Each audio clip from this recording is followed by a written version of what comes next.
Mas hoje eu quero falar a respeito, no domingo passado a pastora falou sobre desconstruir para construir, foi isso? O tema, né? No outro domingo eu falei a respeito de paternidade. E hoje eu quero falar um pouco a respeito dessa continuidade da desconstrução.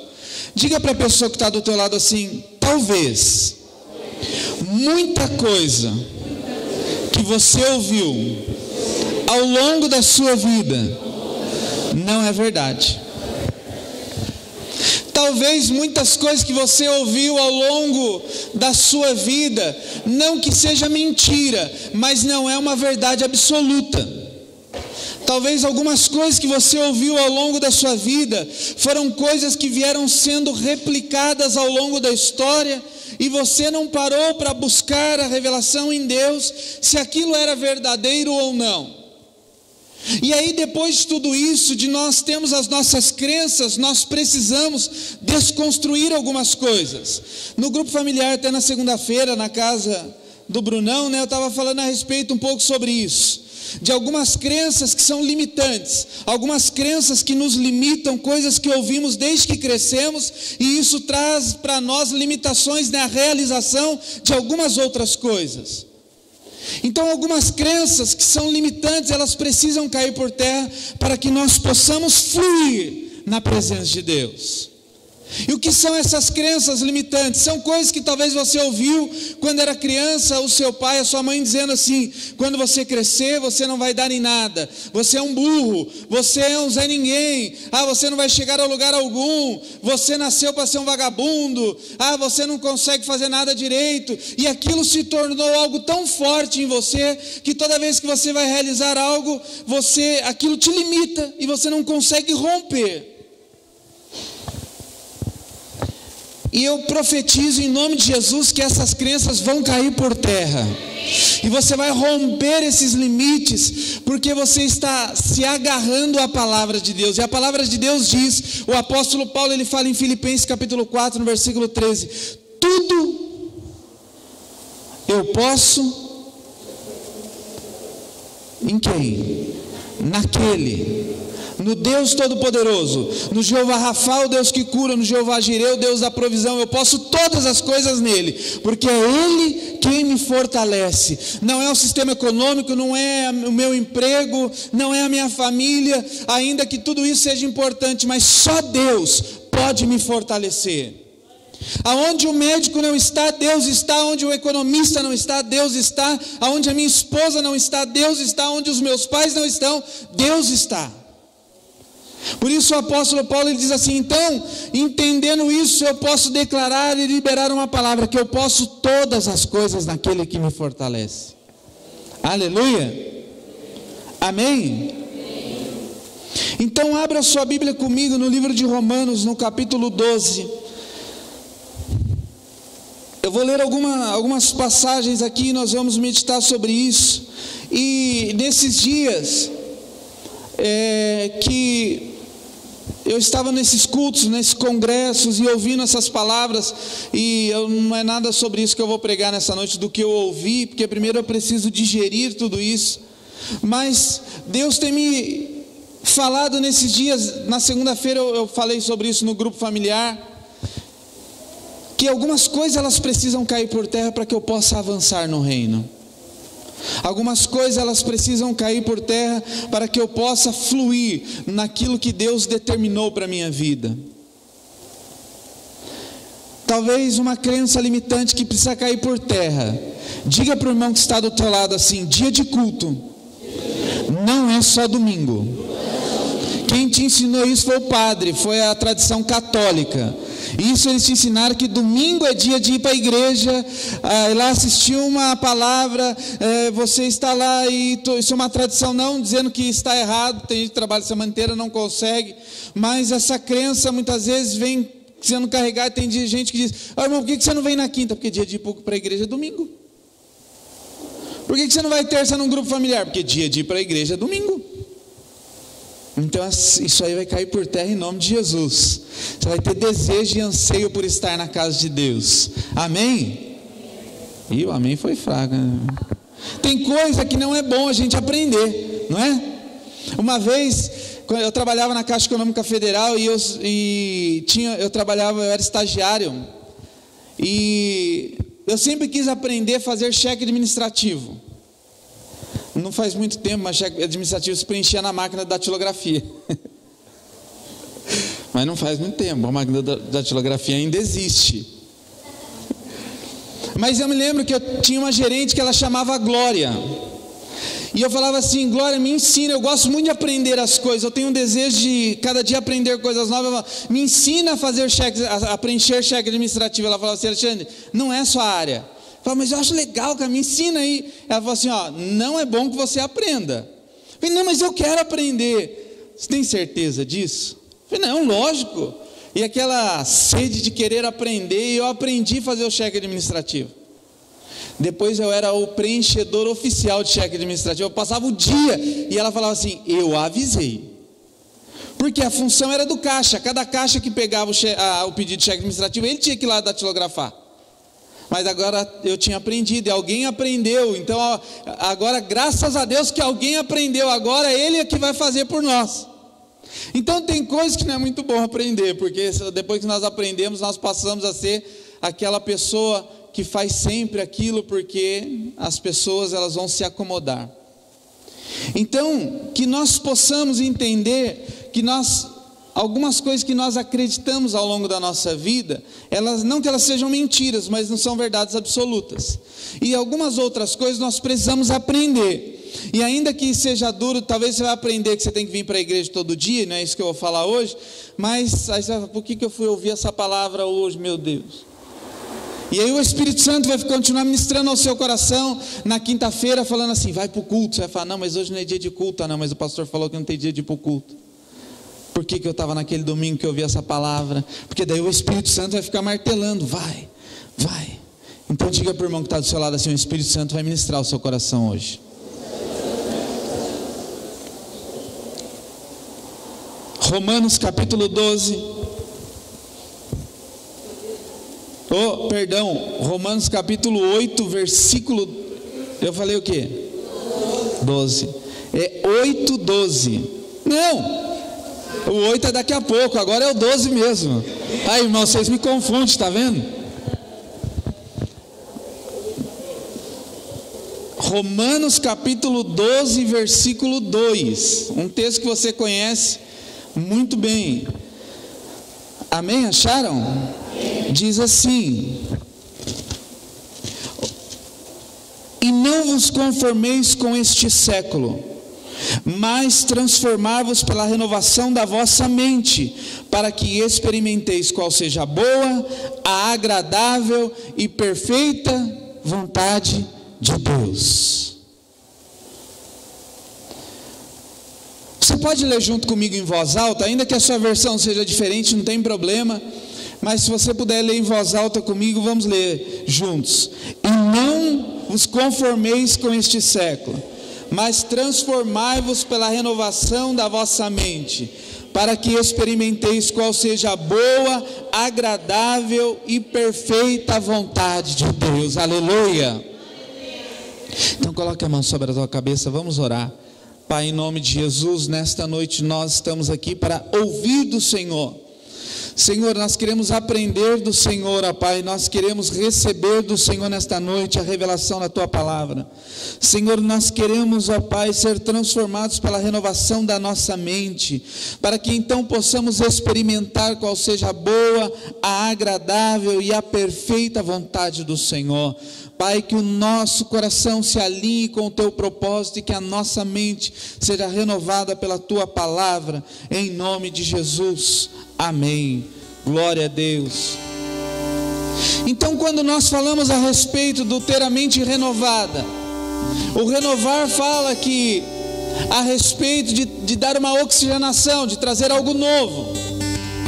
E quando nós oxigenamos, quando nós trazemos algo novo, aquilo que é velho ele sai, aquilo que é impuro ele sai. E o escritor, o apóstolo Paulo, quando escreve a Romanos, ele diz assim: olha, não tome forma deste mundo, mas transforme. Não tome forma, não vos conformeis, se não se conformarem, não tomar forma do mundo. Não ande conforme este mundo anda. Que Cristo seja o centro da tua vida e que Cristo ocupe o vosso pensamento. Que Cristo seja realmente Senhor da sua vida e não somente Salvador dela. Porque muitas pessoas, elas se preocupam em ter Cristo como seu Salvador, mas não tem Ele como seu Senhor. Muitas pessoas estão apenas fazendo manutenção da salvação.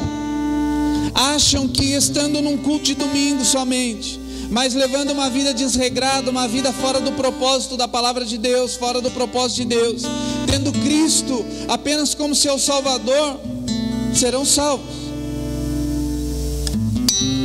Mas nós precisamos entender que Ele é Salvador e Senhor de nossas vidas. Por isso que o apóstolo Paulo, ele diz assim: eu tudo posso naquele, em Deus, no Senhor Todo-Poderoso, porque é Ele quem me fortalece. E no mundo que nós estamos vivendo hoje, um mundo cheio de tecnologia e um mundo tão avançado, se nós não buscarmos nos aprofundar na palavra de Deus e buscar este entendimento da palavra de Deus, nós seremos enganados por muitos ventos de doutrina. Nós seremos enganados por muitos ensinamentos. E quando eu falei a respeito de coisas que talvez você acredite, desde que você nasceu foi ensinado assim, sempre foi assim, eu sempre aprendi desse jeito. E aí nós vamos lendo a palavra e algumas coisas nós olhamos e dizemos assim: bom, mas espera aí, mas não é isso que diz a palavra de Deus. Bom, mas espera aí, sempre me disseram que tal coisa era pecado. Mas não é isso que diz a palavra de Deus. Quando eu vou lendo a palavra de Deus com os óculos de Deus, eu vou tendo revelações do propósito dele. E aí diz aqui assim: e não vos conformeis com este século, mas transformai-vos. Então diga assim comigo: antes de eu querer transformar minha casa, toda a minha família, a sociedade, eu preciso buscar a transformação da minha mente.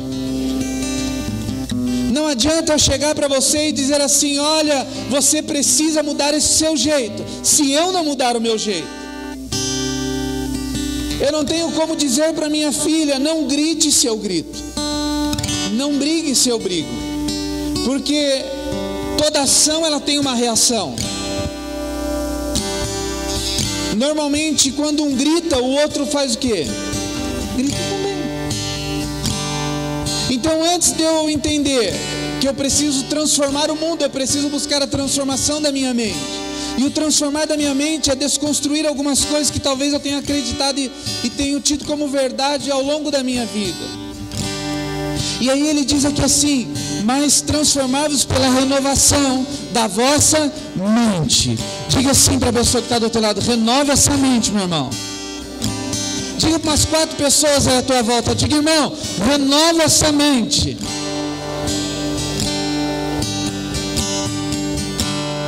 Obrigado. Não, tá bom, obrigado, Deus abençoe. Deus tem me dado uma palavra esses dias a respeito dos casais. E eu ministrei esses dias eu ministrei em 3 encontros de casais. E Deus me deu uma palavra aqui a respeito de uma renovação, de uma atualização no casamento. Até no dia 15 agora de julho também eu vou pregar em outro encontro de casais. 4 encontros de casais. Mas Deus tem falado muito a respeito de uma atualização, de uma renovação. E se nós não buscarmos essa renovação da nossa mente, nós ficaremos parados no tempo e acreditando em coisas que nos ensinaram que não são verdades. E aí ele diz aqui: quando você renova a sua mente, você experimenta. Porque nós não vivemos a totalidade da vontade de Deus. A totalidade da vontade de Deus, eu acho que nós só vamos viver quando nós estivermos com Ele. Aqui nós vamos experimentar um pouco. Ele diz assim: para que experimenteis qual seja a boa, agradável. Ou seja, primeiro ela é boa. E nem tudo que é bom é agradável. Então vai levar um tempo para ela se tornar agradável. E quando então ela se tornar agradável, nós vamos desfrutar da perfeição da vontade de Deus. Então nós não vamos experimentar rapidamente a boa, perfeita e agradável vontade de Deus. Primeiro ela vai ser boa. Boa para nós nem sempre, boa para Deus. Porque aquilo que é bom para Deus nem sempre é bom para você. Quantas mães já falaram para o filho assim: come brócolis que é bom? Já falou para o seu filho? Ele falou: não, mamãe, não, que é batatinha. A Rebeca, ela comia brócolis puro. Depois que ela conheceu a batatinha, então agora ela fala assim: eu vou no popping. Fazer o quê? Batatinha e coca. Aí esses dias nós fomos, e ela sempre comeu brócolis, né? Repolho. Mas esses dias foi dar o brócolis para ela lá. Já comeu com uma cara meio de: não é tão bom quanto a batatinha, né? Aí, quebra o galho. Então aquilo que eu denomino bom, talvez para ela não é bom. Não que não seja bom, mas no entendimento dela ainda não é bom. E aí ao longo da vida ela vai dizer: bom, o negócio era bom, eu que não sabia. Era bom para minha saúde, talvez não bom ao meu paladar, mas para minha saúde era muito bom. Então tem coisa que é bom, que Deus denomina bom, que nós falamos: bom, isso não é bom. Uma vez um jovem me disse assim: pastor, pecar é gostoso. Eu falei: lógico, se pecar fosse ruim, ninguém pecava. Ah, pastor, mas como é bom pecar? Boca de pau, né? Mas a Bíblia diz que Satanás, ele se transformará até em anjo de luz se for necessário para enganar os escolhidos ou os santos. Então a vontade de Deus, ela é boa. Depois, a hora que nós entendemos, ela vai se tornando agradável ao nosso coração. Então às vezes você diz algumas coisas: isso não é bom. Mas se vem de Deus, diga assim: tudo que vem de Deus é bom. Deus não nos tenta com o mal. Deus é bom. Mas para que nós possamos então começar a viver esta boa, nós precisamos mudar a nossa mente. Por que nós mudamos a nossa alimentação depois que descobrimos algumas doenças? Por quê? Porque aí nós vamos mudando a nossa mente. Ou eu mudo a minha alimentação, ou eu vou morrer. O diabético, ou ele põe na cabeça dele que ele não pode ingerir açúcar e carboidrato, ou ele vai o quê? Morrer. Então ele precisa, a partir do momento do diagnóstico, ele precisa renovar a sua mente, se adequar ao seu novo estado de vida, ao seu novo jeito de viver, para que ele tenha uma vida saudável. A partir do momento que nós entregamos a nossa vida a Cristo, nós precisamos então passar a renovar a nossa mente a partir de então. Bom, o que eu fazia não era saudável e me trouxe muitas doenças e muitos prejuízos. Então a partir de agora que eu conheço a Cristo e passo a conhecer a sua palavra, eu preciso deixar esta palavra renovar a minha mente, para que então eu desfrute da boa vontade de Deus. Está me entendendo? Sim ou não? Então diga assim: Senhor, que a minha mente seja renovada. Agora em Romanos capítulo 8, o versículo de número 28.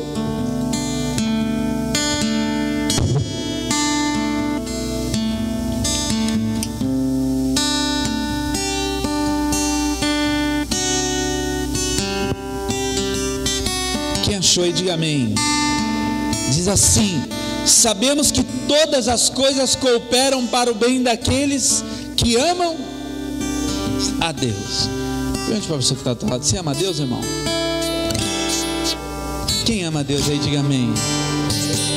Ah, então estou tranquilo. Se todas as coisas cooperam para o bem daqueles que amam a Deus, não tem nada o que dar errado na minha vida.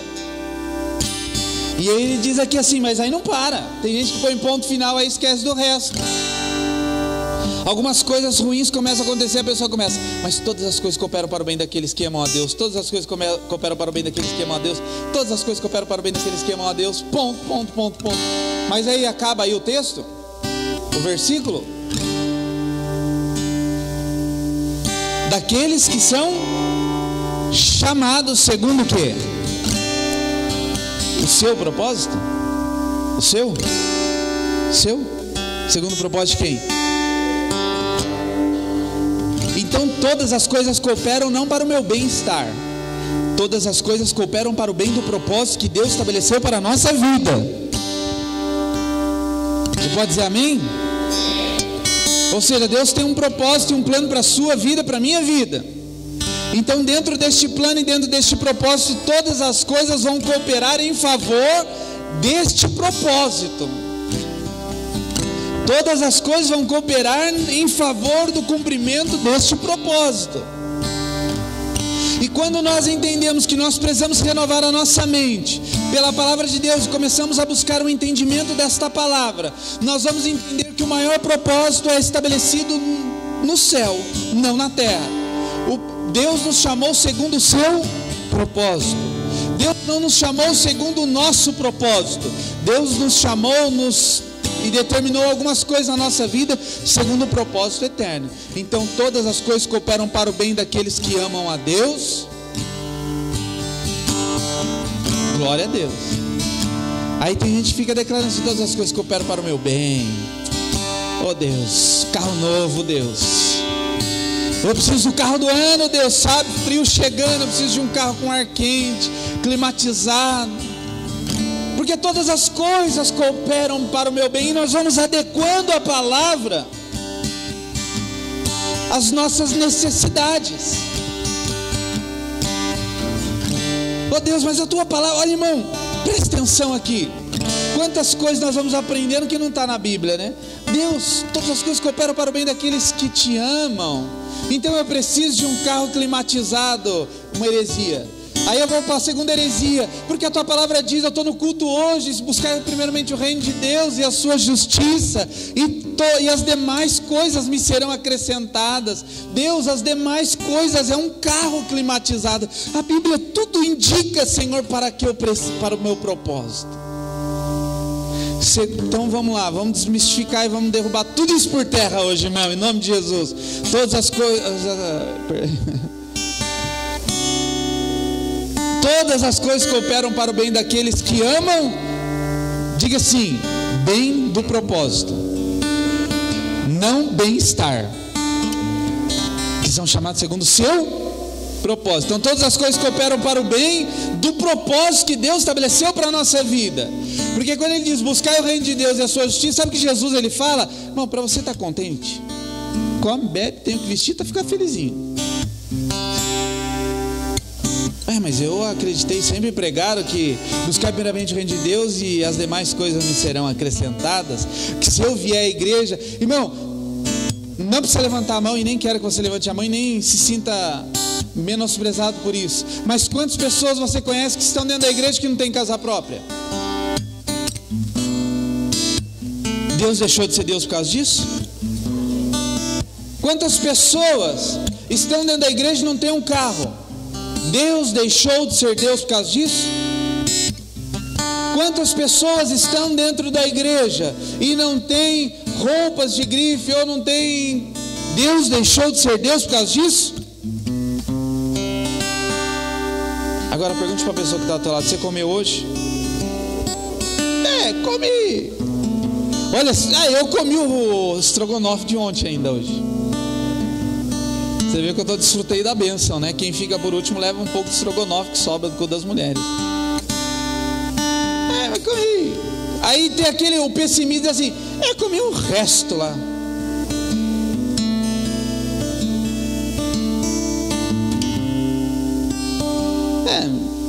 Comi a comida japonesa hoje, yakisoborô, né? E é o que sobrou de ontem eu comi hoje, né? Tem um carro? Não, um carrinho, velho, não tá quebrando o carro. Ou seja, aí nós julgamos que Deus é injusto porque o mundo que nós vivemos coloca parâmetros. E segundo os parâmetros do mundo nós medimos Deus.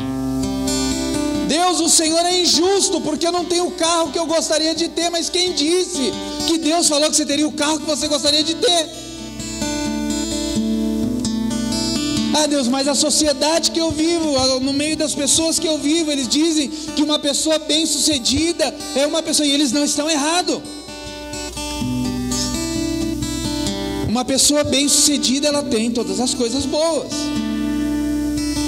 mas não são parâmetros da palavra.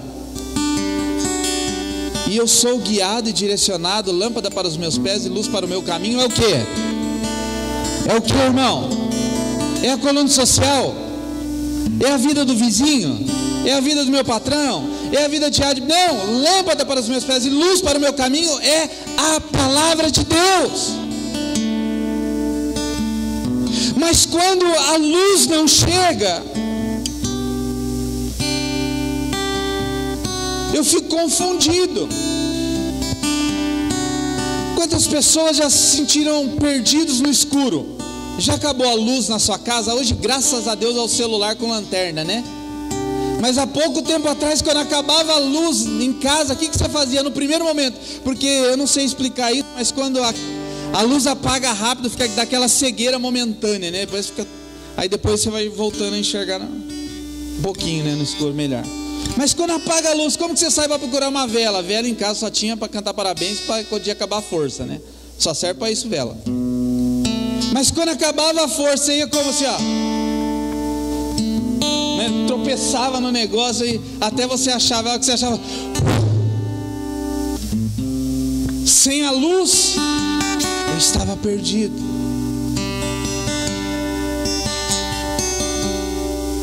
Mas quando colocou a luz, ou quando acendeu a luz, o medo se dissipou e eu voltei a ter o norte da direção. Ou seja, se nós não formos viver a luz da palavra, nós vemos no mundo de obscuridade, nós vemos no meio da escuridão, e aí saímos tateando, e tudo aquilo que achamos à nossa frente, achamos que é bom. E aí quando colocamos a luz, às vezes você está com a mão num bicho. Eu estava ouvindo hoje um pastor contar de um amigo dele que estava numa vigília, e eles estavam no monte. Daqui a pouco começou um barulho no mato, e sempre tem aqueles irmãos abençoados que acham que sabe de tudo, né? Aí tinha não sei quantas pessoas, mais de 50 pessoas na vigília, uma fogueira um pouco longe de onde eles estavam. E aí uma pessoa disse assim: olha, pelo meu conhecimento do lugar, tem muita onça nesse lugar, e o barulho desse mato aí pode ser que seja uma onça. Não sei quantas pessoas tinham, mas das 50, 25 desceram um barranco até rolando, se ralaram todo. Depois no outro dia que foi saber que tinha gente ralada, porque desceu assustado. Os que conheciam mais ou menos falaram assim: eu não vou me mexer, porque se eu sair correndo, a onça pode correr atrás de mim. O que nós vamos fazer? Só me resta orar. A gente está aqui na vigília, irmão, vamos orar. Aí todo mundo ficou ali, orar, mas que nem se mexia. E aquele medo terrível. Não estava mexendo nem a sobrancelha, com medo da onça vir. E o barulho continuava no mato, e ele falava assim: essa onça vai sair, vai devorar todo mundo. Imagina todo mundo orando. Ninguém mais estava orando por casa, por família, estava orando: Deus, salva a minha vida, que todo cheiro de carne suma, porque a hora que essa onça sair, nós estamos lascados. E aí eles ficaram ali uma hora orando, uma hora orando, uma hora orando. E aí o pastor disse assim: irmãos, ninguém nem se mexia, nós vamos ter que descer daqui. Aí o outro disse: pastor, mas se sair correndo, a onça vai correr atrás. E aí um outro disse assim: vamos fazer o seguinte, vamos jogar uma pedra lá para o outro lado. Aí a onça vai pensar que alguém correu para lá, a gente corre para cá. Tá bom? Tá bom. 1, 2, 3. O irmão jogou uma pedra para lá, que eles foram correr, saiu um gatinho desse tamanho no meio do mato. Aí os caras tudo olhando. Isso é onça?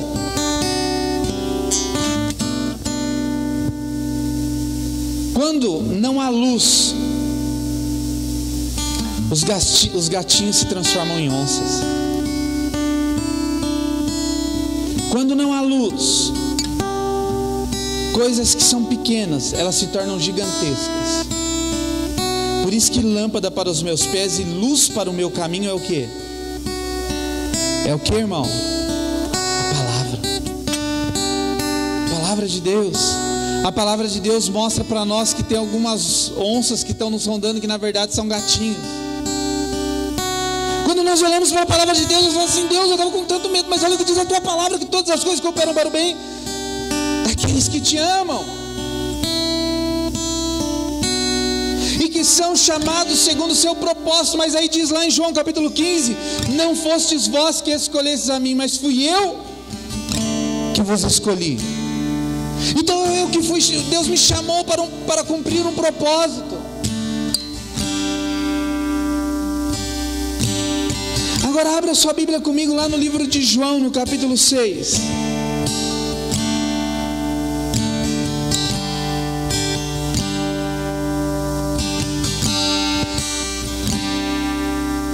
Quando nós fazíamos curso de teologia, e depois que a gente faz teologia, a gente vê que não sei se era bom ter feito, né? Eu, a pastora Marinês, o pastor Daniel, nós fizemos teologia e fizemos 4 anos de teologia, e tinha algumas coisas que tinha uns professores lá que a gente achava que eles eram endemoniados. Falava, meu Deus, a gente reclamava pro diretor do Instituto de Teologia, falava, como que você manda um professor desse para cá? O cara não é crente.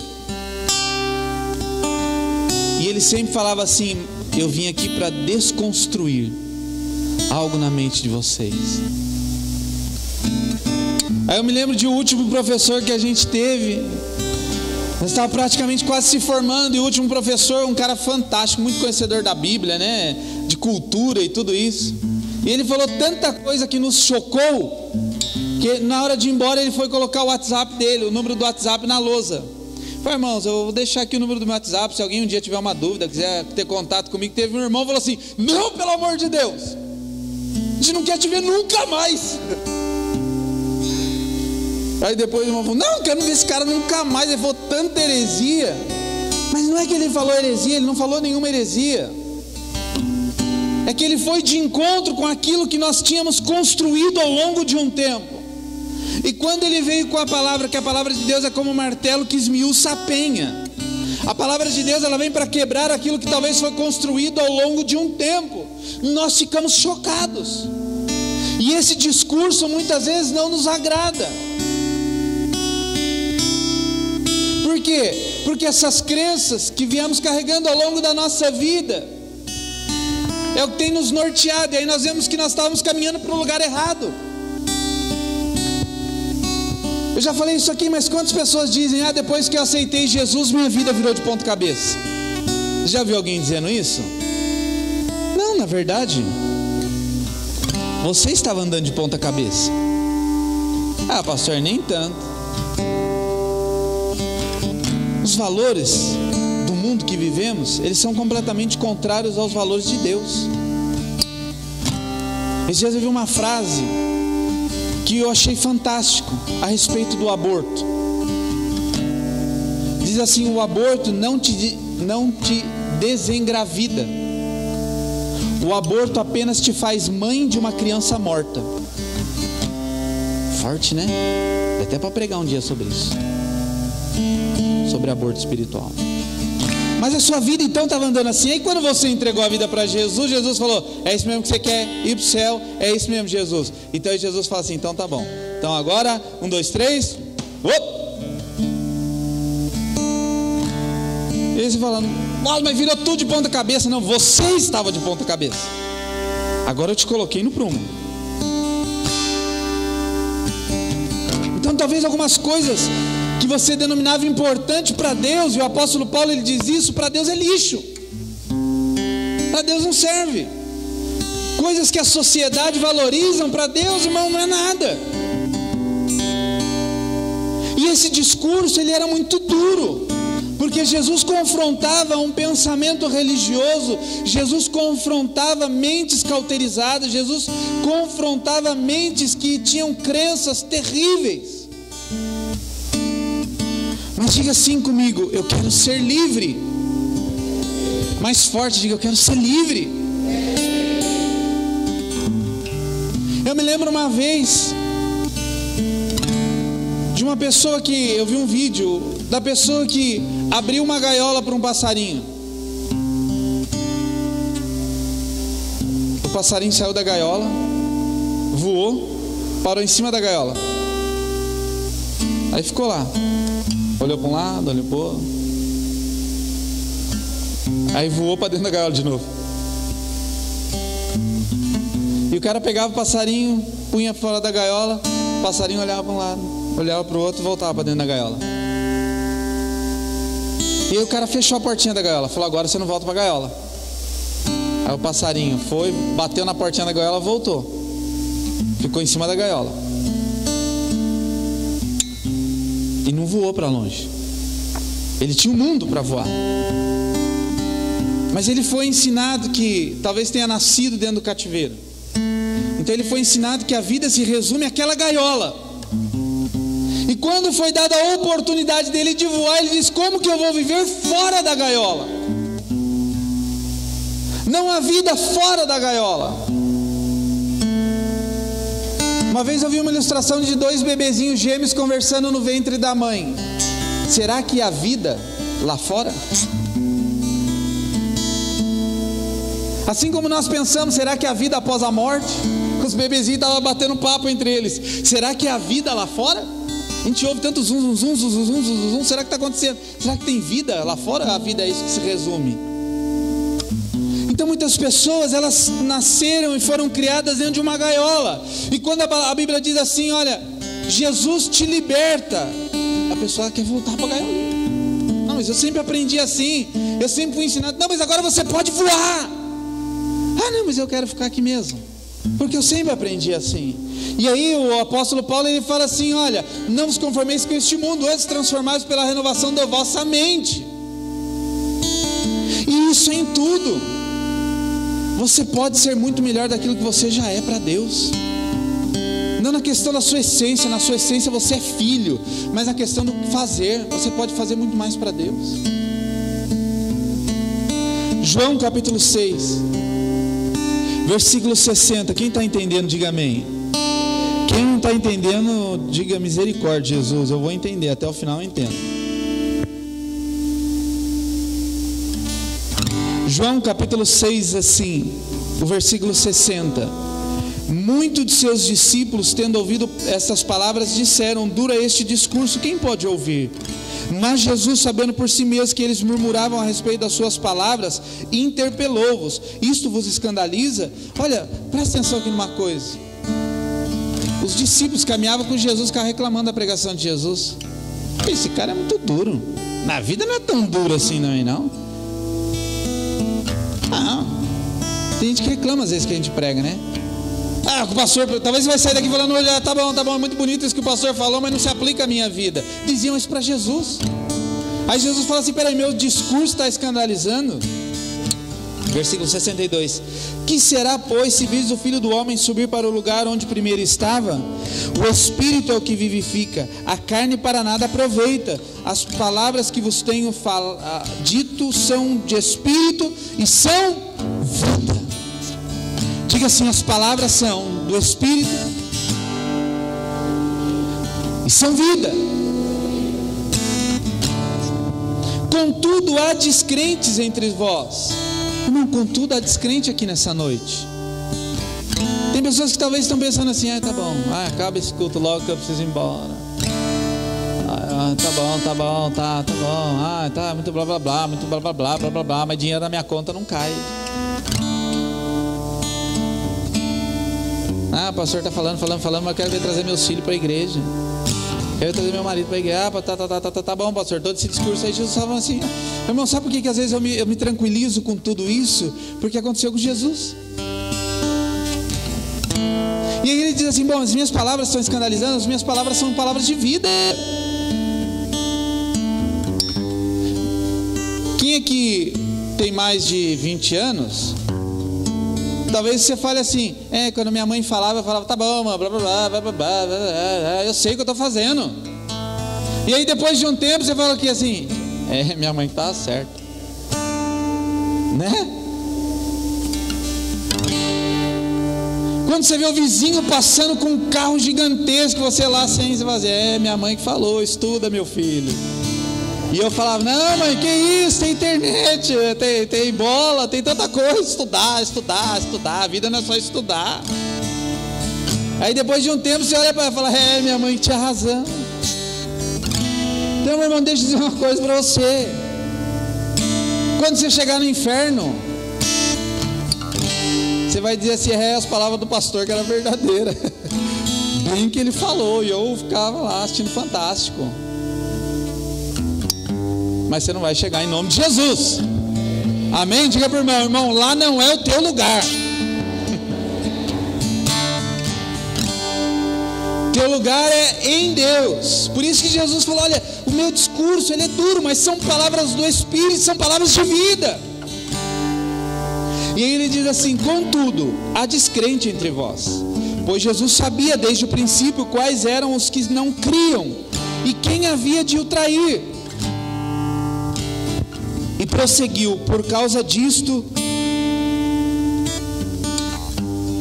é que vos tenho dito, ninguém poderá vir a mim se pelo Pai não lhe for concedido. Aí olha o que diz o versículo 66, à vista disso, muitos dos seus discípulos o abandonaram e já não andavam com ele. O povo começou a abandonar Jesus. O povo começou a ir embora. O que Jesus está pregando é irreal. O que Jesus está pregando, nosso entendimento não alcança. O que Jesus está pregando vai tudo aquilo que nós acreditamos a vida inteira. O que Jesus está pregando vai contra os nossos valores terrenos e princípios terrenos. O que Jesus está pregando não se aplica à minha vida. Eu não vou andar mais com esse cara. Estou fora. Ele não fala o que eu quero ouvir. Olha, o que eu quero ouvir é isso. E muitas pessoas talvez tenham saído de casa hoje dizendo, eu vou para a igreja para ouvir tal palavra. E talvez o que você está ouvindo hoje não é o que você queria ouvir, mas talvez é aquilo que você precisa ouvir nessa noite. Talvez Deus está desconstruindo algumas coisas aí na sua mente, mas creia que Deus desconstrói para que você reconstrui. Não ache que é Deus que vai reconstruir. O processo de reconstrução se dá por meio das suas atitudes. O de desconstrução se dá por meio da palavra. A palavra vem e pau, marreta. A palavra de Deus é como um martelo que esmiuça a penha. Então a palavra de Deus fala assim, isso é pecado, isso é pecado, isso é errado, isso aquilo é errado, isso é errado. Bom, desconstruiu tudo aquilo que eu achava ser certo, a palavra de Deus quebrou, diz que é errado.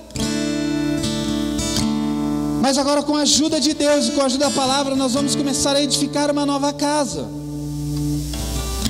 Mas aí as pessoas começaram a falar assim, bom, o que Jesus fala é muito duro. Eu não vou andar mais com esse cara. Olha, o que Jesus fala não se aplica àquilo que eu queria ouvir ou àquilo que eu acredito. Eu não vou andar mais com ele. Então às vezes chegam algumas pessoas que dizem assim, não vou andar mais com você. Você fala assim por dentro, livramento, Deus. Eu sei que você não diz isso. Eu sei que você nem pensa. Mas talvez algum amigo seu disse assim, você se tornou crente, não dá para andar mais com você, cara, você é chato. Só fala da Bíblia. Você fala, graças a Deus, que ele não vai andar mais. Porque o apóstolo Paulo diz que as más companhias, elas corrompem os bons costumes.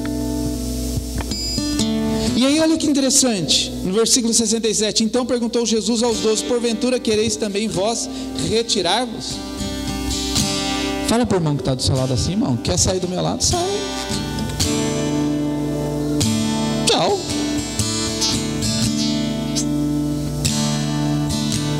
Aí você faz para ele que nem criança. Já viu criança? Ó para você. Que isso? Minhas sugas de preocupação. Aí Jesus chama, bom, porque tinha os 12 discípulos, tinha 70 discípulos, Jesus tinha 500 discípulos. Jesus tinha um monte de pessoas que caminhavam junto com ele. E alguns começaram a debandar, falou: o discurso desse cara é muito duro. Aí ele chega para os 12, bem chegado, meus irmãos de comer em casa, fala assim: e aí? Quem vai? Agora é a hora, levanta e vai embora. E aí Pedro, olha o que Pedro, irmão, Pedro tem hora que ele arrancava a orelha do soldado, mas tinha a hora que Pedro ia lá para a estratosfera. Pedro rompia. Olha o que Pedro diz para Jesus. Ele respondeu-lhe Simão Pedro: Senhor, para quem iremos? Só tu tens as palavras de vida eterna. Ou seja, em qualquer lugar que eu esteja não é importante. Importante é estar com o Senhor que tem palavras de vida eterna. Aleluia.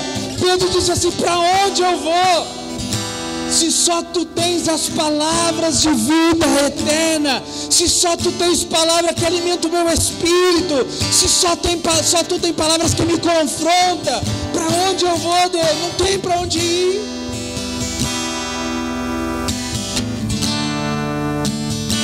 Versículo 69: nós temos crido e conhecido que tu és o Santo de Deus. E replicou-lhe Jesus: não vos escolhi eu em número de 12? Contudo um de vós é o diabo. Referia-se ele a Judas, filho de Simão Iscariotes, porque era quem estava para traí-lo, sendo um dos 12. A gente sabe quem está junto ou não está, sim ou não? Jesus sabia quem podia contar. Jesus falou assim: olha, eu estou caminhando mais perto de 12, mas dentro dos 12 tem um que é filho do diabo, tem um que é o capeta, o capiroto, o tribuloso.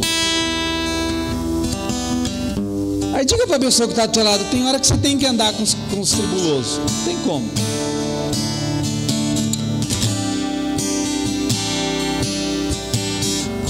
Se a nossa vida fosse só cercada de pessoas boas, não é?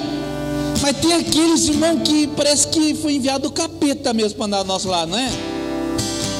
Fica cutucando. Aí você está lá na bênção, fica te cutucando. Mas não tem como você pôr ele para correr. Aí você fala: filho do capeta. E não é pecado. Jesus falou isso, falou: tem um que é filho do diabo aqui. Por quê? Porque deixou Satanás encher o coração. E aí eu já estou encerrando. E ele fala assim, no versículo 71, referia-se ele a Judas, porque sabia que estava para traí-lo. Então diga assim comigo: Senhor, que a minha mente seja renovada pela tua palavra. Sabe, deixa eu dizer uma coisa para cá. De uns dias para cá, acho que de uns meses para cá, Deus tem desconstruído algumas coisas em mim. E quando eu contei para você aqui que hoje esse momento é o 6º culto que eu participei nesses 4 dias, não foi para me vangloriar nem nada disso, só para testemunhar. Foi muito legal. E algumas coisas Deus desconstruiu mais ainda. No sábado de manhã, até o Nildo estava comigo, né? O pastor estava pregando umas coisas. Eu falei assim: rapaz, de onde que esse cara tirou isso? Eu nunca vi isso na Bíblia. E estava na Bíblia. Eu falei: capaz, de onde que o cara tirou isso? Eu anotei, tem uma agendinha ali, acho que eu anotei umas 5, 6 folhas. Eu preciso anotar tudo isso, porque eu entendia de forma diferente. E aí, no sábado de manhã, na sexta-feira à noite, que eu estava nesse mesmo congresso que foi sábado, sexta-noite, sábado de manhã, meu Deus, falou comigo um negócio tão forte, que eu fui para casa impactado. E eu falei para minha esposa assim: ora, porque Deus está falando um negócio comigo. Ela ficou: meu Deus. E eu dormi com aquilo assim, meu, martelando na minha cabeça, martelando, e eu nem dormi direito aquela noite. Porque Deus desconstruiu algo tão forte dentro de mim, que eu precisava entender aquilo que Deus havia me falado no culto. E eu falei: minha esposa, ora por mim, ora, esteja orando aí, que Deus falou um negócio comigo. Quando eu falo isso, ela fala: ai meu Deus. Tipo, lá vem bomba, né? No bom sentido da palavra, né? O que Deus só ora? E aí quando eu fui para esse culto do sábado de manhã, uma neblina, um frio lá, a igreja dentro de uma chácara, e eu fui de cachecol, 2 blusas, touca, 9 horas da manhã, não que seja muito cedo, mas estava frio demais.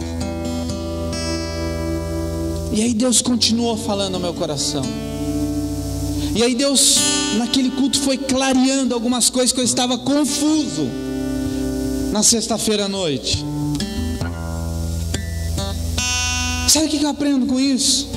Tem coisas que Deus fala que é para agora, tem coisas que Deus fala que é para amanhã, tem coisas que Deus fala que é para daqui 10 anos. Então diga para a pessoa que está do teu lado assim: talvez o que Deus está falando hoje para você não seja para hoje, mas vai meditando. Porque se você sair no calor da emoção, irmão, se eu saísse agindo no calor da emoção, e depois eu contei para minha esposa o que eu tinha sentido de fazer, eu contei para o Nildo, né, Nildo? Eu falei assim, se eu tivesse saído no culto lá no calor da emoção, minha esposa tinha me matado no outro dia. É porque Deus falou comigo, eu vou fazer. Aí depois eu fui orar e eu falei assim, e aí Deus falou: calma, senta aqui, deixa eu continuar, é um processo agora, calma aí.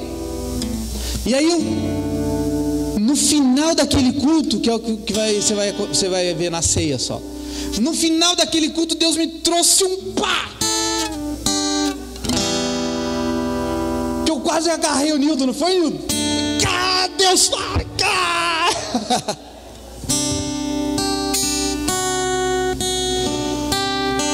não saí dali voando. Falei: Deus, eu quase esqueci tudo que foi pregado, quase, só não esqueci porque eu anotei tudo, só com uma imagem que eu vi e que veio trazer a revelação de tudo que Deus havia me falado na sexta-feira à noite. Então que você fique atento aos sinais de Deus. Que talvez aquilo que você está lutando com Deus, falando: não, Deus não é, amanhã Deus vai te mostrar que é. Mas aquiete o teu coração e guarda o teu espírito no Senhor. A Bíblia fala assim: guarda o teu coração, porque dele procede a saída para a vida.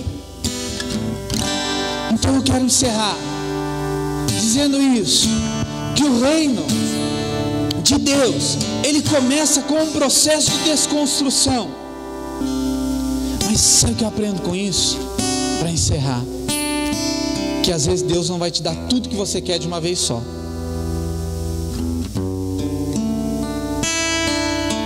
E aí Deus vai falar assim: Tó, só um pouquinho. Você fala: não, Deus, eu quero tudo. É isso, se contente com isso. Fala: Deus, mas eu queria tudo. Se contente com isso. Então, irmão, que nós possamos sair daqui nessa noite dizendo: Senhor, eu quero renovar a minha mente através da sua palavra.